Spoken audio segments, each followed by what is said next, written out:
Pagpalang umaga po sa inyo lahat. Ngayon ay March 18.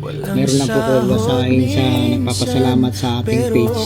Sabi, salamat po ng marami Kuya Jess. Prayer po na i-bless pa po kayo lalo ni Papa God. Bigyan kayo ng maraming blessing para mas marami ka pa pong matulungan sa mga nangangailangan. Salamat po.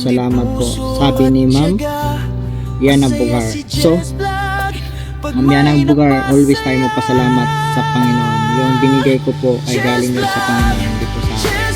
Ibinahagi ko lang yung pagkatama na konti. So, mayroon pa pong nag-message. Kung mapanood mo to, Sir Ruel Abela.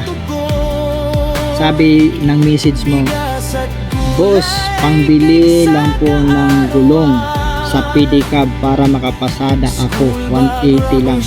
So Sir Ruel, kung mapanood mo yung video nito na humihingi ka ng pangbili ng gulong ng pedicab mo para makapasada ka, alright, ito na ang pambigay ko ng gulong. Mag-message ka sa comment section.